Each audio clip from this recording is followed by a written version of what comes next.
ఎట్టకేలకు వేతాల కథలాగా చంద్రబాబు నాయుడు గారు దావోస్ పోయి వచ్చారు. పాపం 15 సార్లు ఆయన రాజకీయ జీవితంలో 15 సార్లు స్వెట్టర్ కూడా వేసుకోకుండా, చలిలో అతను వణక్కుండా, స్విట్జర్లాండ్లో ఉండే వాళ్ళే వణుకుతూ ఉంటారు, కానీ ఈయన వణక్కుండా 15 మీటింగులకు పైగా అయిపోగొట్టుకొని వచ్చాడు. ఒకటే మాట చెప్పాలనుకుంటున్నా, మీరు దావోస్ హీరోలు. మీరు బహుశా దానికి కూడా ఒక రికార్డు ఉండి, ఎక్కువసార్లు దావోస్కు హాజరైన ఏమీ పట్టుకుపోని ముఖ్యమంత్రి ఎవరైనా ఉన్నారంటే మీరే అని, ఒక్క రూపాయి కూడా తీసుకుపోని ముఖ్యమంత్రి ఉన్నారంటే మీరే అనే ఒక అవార్డు ఉంటే అది మీకే వచ్చే అవకాశం ఉంది, తీసుకోండి. దావోస్కు మీరు హీరోలుగా పోయి దాదాపు జీరోలుగా మళ్ళీ వచ్చారు. పదుల కొద్దీ కోట్ల రూపాయలని, ప్రజల ధనాన్ని అక్కడ ఖర్చు పెట్టి, ఈ మాట అంటే మీకు కోపం వస్తుందేమో, బహుశా మీరు ఎక్కడెక్కడ ఆ డబ్బులు ఖర్చు పెట్టారో ప్రజలకు తెలియజెప్పాల్సిన అవసరం కూడా ఉంది. అదే మీ సొంత డబ్బులు కాదు, ఆంధ్రప్రదేశ్ రాష్ట్ర ప్రభుత్వానికి ప్రజలకు సంబంధించిన డబ్బులవి. అంతేకాదు, అసలే అప్పుల్లో ఉన్న రాష్ట్రం. మరి అప్పు చేసి పప్పు కూడి తినే కాల విధంగా మీరు ఈమానాల్లో తిరుక్కునే కాలాన్ని చూస్తూ ఉన్నాం. మీరు ఆ లెక్కల్ని బయట పెట్టాలా? ఎన్ని మాటలు చెప్తారు మీరు? లాక్హీడ్ వచ్చేస్తుంది, హైబ్రిడ్ క్లౌడ్ మందే, సౌదీ అరాంకో మందే. అసలు నాకు విపరీతమైన గౌరవం ఇచ్చారు, నన్ను చూసి భయపడలేదు. హై స్పీడ్ రైళ్ల కర్మాగారం వచ్చేసింది జపాన్ నుంచి, ఎయిర్ బస్సులు వచ్చేస్తాయి అని చివరికి మీరు ఒప్పించుకొని వచ్చింది హైదరాబాద్ పక్కింట్లో మీ ఇంటికి పక్కలో ఉన్న గ్రీడ్కో వాళ్ళతో మాట్లాడారు. ఇక్కడిక్కడ తిరుగులాడే ఈ దేశానికి, ఈ రాష్ట్రానికి సంబంధించిన ఉభయ రాష్ట్రాలకు సంబంధించిన పెట్టుబడిదారులతో కూర్చొని మాట్లాడి వచ్చారు. మీరు 1,00,000 కోట్ల రూపాయలతో పెట్టుబడి పెట్టి 1,00,000 ఉద్యోగాలు కల్పిస్తామని చెప్పినప్పుడే మీరు ఆనవాయితీగానే అబద్ధం చెప్పారు, ప్రజల్ని మోసం చేసే మాట చెప్పారని నమ్ముతా ఉన్నాం, నమ్మాల్సి వస్తూ ఉంది. మీరు తెచ్చిన 1,00,000 కోట్ల పెట్టుబడి విశాఖపట్నంలో రియల్ ఎస్టేట్ తప్ప ఇంకోటి కాదన్న సంగతి జనం గుర్తిస్తూ ఉన్నారు. సత్య దూరమైన ప్రజాద్రోహం చేసే మాటలు వద్దని చెప్తా ఉన్నాం.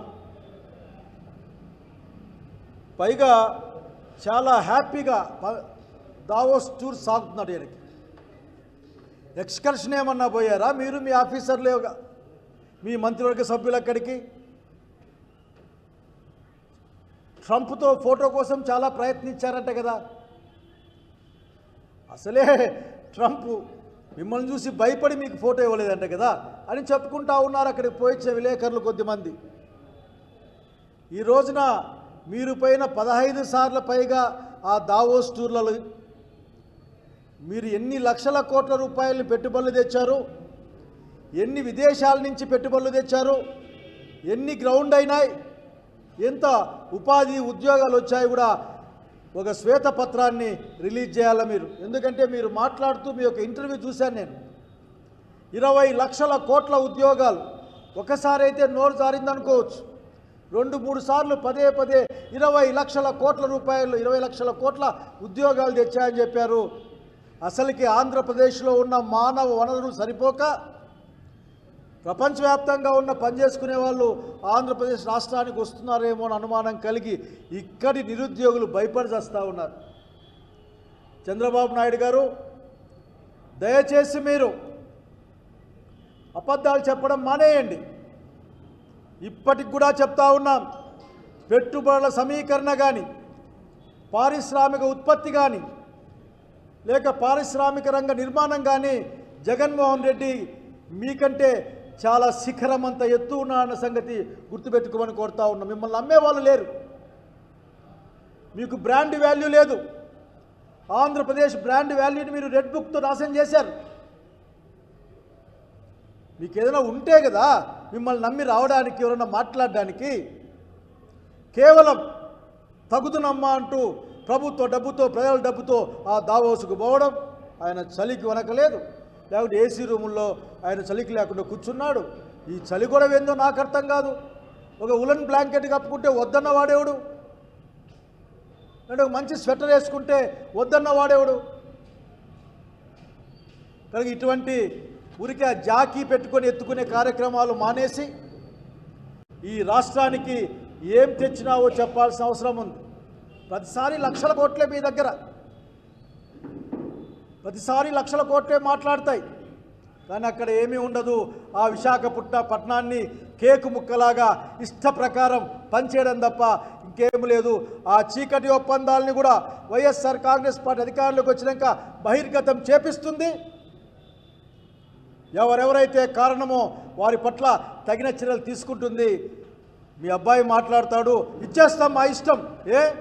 మీ ఇష్టం అంటే మీ పొలాలు ఉంటే ఇచ్చేయండి, లేదంటే మీ హెరిటేజ్ ఉంటే ఇచ్చేయండి, లేదంటే మీకు సంబంధించిన వాళ్ళకి సంబంధించిన భూములు అనేకం అమరావతి ప్రాంతంలో ఉన్నాయని చెప్తున్నారు, ఇచ్చేయండి. ప్రజల భూములను ఇవ్వడం అన్నది ఈ రాష్ట్రానికి మీరు చేస్తున్న ద్రోహం అని స్పష్టంగా చెప్తూ, ఇప్పటికైనా సరే ఆ కలరింగ్ ఇచ్చుకోవడం మానేసి, మేము దావోసుకు హీరోలుగా పోయినాం, జీరోలుగా వచ్చినాం, అసలు మేము జీరోలే హీరోలుగా రాసుకొని పోయినామని ప్రకటించమని కోరుకుంటూ, మీ యొక్క వ్యయం పైన దాదాపు ఏ దావోస్కి ఎప్పుడెప్పుడు పోయారో ఆ వ్యయాలన్నీ కూడా ఈరోజు వ్యయం పైన మీరు దయచేసి ఒక శ్వేతపత్రాన్ని రిలీజ్ చేస్తే అసలు మీ యొక్క ఘనకీర్తిని వేన్నోళ్ళ పొగిడే మీ పత్రికా ప్రపంచము, మీ పాత్రికేయ ప్రపంచం, మీ మీడియా మరింతగా పొగిడే అవకాశం ఉంది కదా. కనుక ఎంత ప్రజాధనాన్ని వృధా చేశారో తెలుసుకోవాలనుకుంటా ఉన్నాం, ప్రకటించమని కోరుతా ఉన్నాం. అసలుకి ఈ రాష్ట్రం గురించి పట్టించుకోమంటే మీకు ఓపిక లేదు, రాష్ట్ర ప్రజల గురించి పట్టించుకోమంటే ఏమాత్రం కూడా పట్టింపు ఉండదు మీ దగ్గర. రాష్ట్ర ప్రజలు మీరు అసలుకి అదేదో మీకు ఓట్లేస్తేనే అయిపోయింది అనే విధంగా మీరు చూస్తూ ఉంటారు. ఈ రాష్ట్రంలో శాంతి భద్రతల సమస్య మీరు ఎప్పుడైనా ఆలోచించారా ముఖ్యమంత్రి గారు?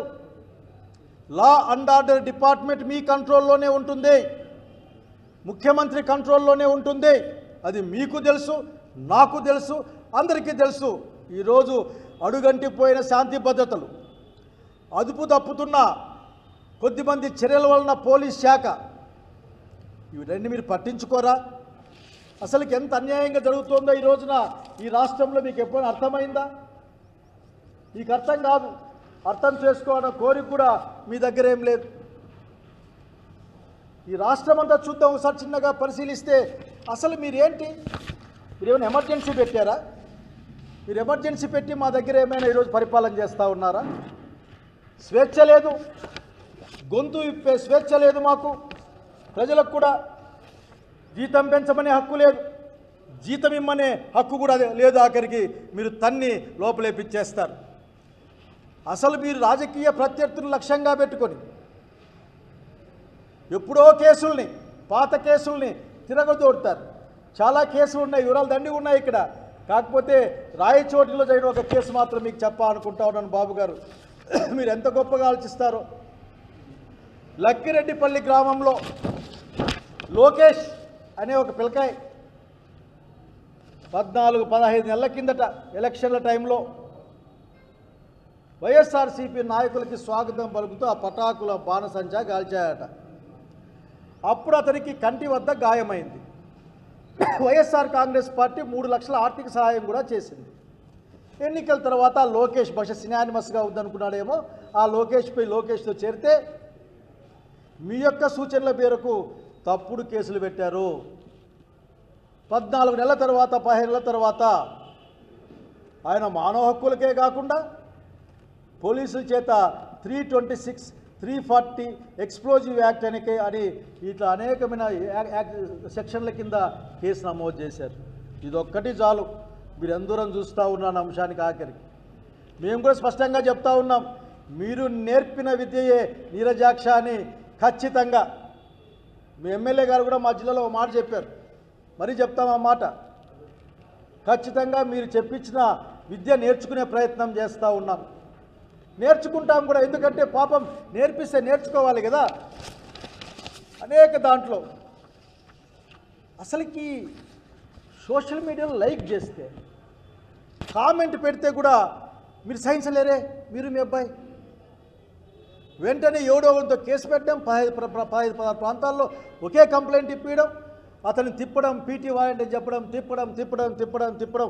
అతను చేసిన పని ఒక ఇసుకెత్తకపోవడం కాదు, మట్టి మాఫియా కాదు, లిక్కర్ మాఫియా కాదు, ఏంది కాదు, కేవలం సోషల్ మీడియాలో మీకు వ్యతిరేకంగా రెడ్ బుక్ రాజ్యాంగం ప్రకారం మీరు అంబేద్కర్ రాజ్యాంగాన్ని తుంగలో దొక్కే ప్రయత్నం చేస్తూ ఉన్నారు. జాగ్రత్త అని మాత్రమే చెప్పాలనుకుంటా ఉన్నాం. అసలుకి మీరు స్పష్టంగా చెప్పగలరా? మానవ హక్కుల్లో ఆంధ్రప్రదేశ్ రాష్ట్రం చాలా తక్కువ స్థాయిలో ఉందని సూచికలు తెలియజేస్తూ ఉన్నాయి.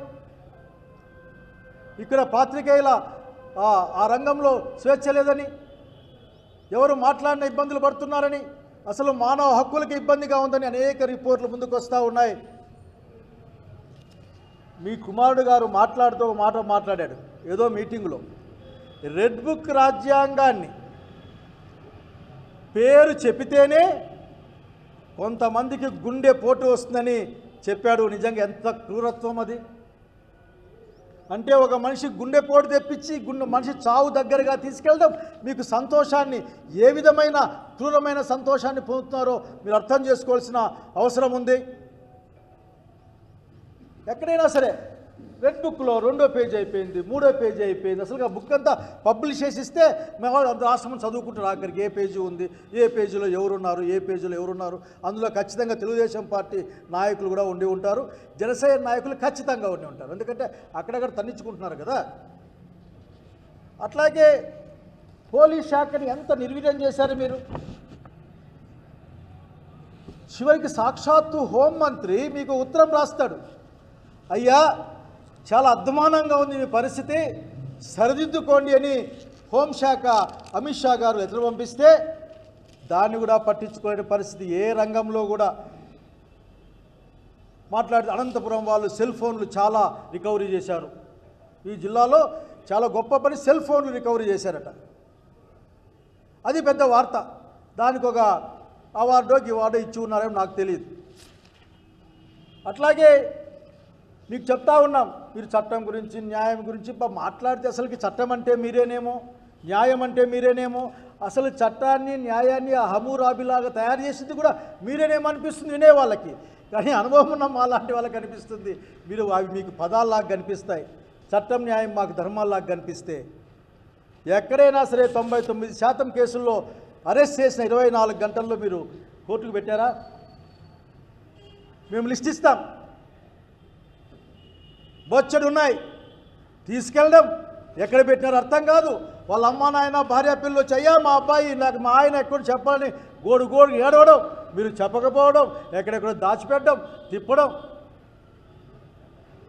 Not for the criminals. ఈ యొక్క పొలిటికల్ అపోనెంట్స్ని ఆ పనిచేసే ప్రయత్నాన్ని చూస్తున్నాం. ఏం సహించే పరిస్థితి ఏం లేదు. చివరికి మీరు ఎంత దూరం వెళ్ళారంటే, పోలీస్ వ్యవస్థని మీరు ఏ విధంగా నాశనం చేశారంటే, హైకోర్టు స్వయంగా సీసీ ఫుటేజీలు కావాలని నాకు అడిగితే సీసీ ఫుటేజీలు కూడా ఇవ్వలేం, అవి పనిచేయడం లేదని చెప్పించిన ఘనమైన చరిత్ర మీది, అంత ఘోరమైన చరిత్ర మీది చంద్రబాబు నాయుడు గారు లా అండ్ ఆర్డర్ మంత్రిగా. మీకు చాలా కోపాలు వస్తాయి, ఎందుకంటే చేతగాన వాడికి ఉలికి ఎక్కువ కోపం ఎక్కువ అని ఒక సామెత మా ప్రాంతాల్లో తిరుగుతూ ఉంటుంది. సూపర్ 6 అన్నీ అమలు చేసినామని మీరు సూపర్ 6 గ్రాండ్ సక్సెస్ అని రాస్తే మేము పలకాల, ప్రజలు పలకాల. ఎవరైనా ప్రజలు వచ్చాయా సూపర్ 6 అమలు కాలేదు కదా అంటే మీ నాలుక మందం, మీ చర్మం మందమని ప్రకటించేంత గొప్పవాళ్ళు మీరు. బహుశా నాలుక మందమని, ఆ మందమైన నాలుకని ఏం చేద్దాం అనుకుంటున్నారో నాకు చెప్పాలైనా. ఒకవేళ నా చర్మం మందమైతే ఆ మందమైన చర్మాన్ని ఏం చేద్దాం అనుకుంటాడో చెప్పాలైనా. నాలుక మందం, చర్మం మందం మాకు కాదు, ప్రజలకు కాదు, అది మీ కూటమి ప్రభుత్వానికని స్పష్టంగా చెప్పాలనుకుంటా ఉన్నాం. మీరేం వినిపించుకోరు. మీరు 2 కాళ్ళు పనిచేయని ఆయన కూడా ఆఖరికి ఒక వికలాంగుడు, ఒక దివ్యాంగుడు వచ్చి నాకు రాలేదయ్యా అని రోడ్డు పడితే కూడా 4 తన్నారు తప్ప పెన్షన్ ఇలే. వైసీపీ పార్టీకి సంబంధించిన వాడు అని పెన్షన్లు పీకేశారు. మీరు మాకు ఓటేలే అని పెన్షన్లు పీకేశారు. చంద్రబాబు నాయుడు గారు నిజంగా మీకు ఆ మాత్రం నిజాయితీ ధైర్యం ఉంటే రండి, మేము చూపిస్తాం.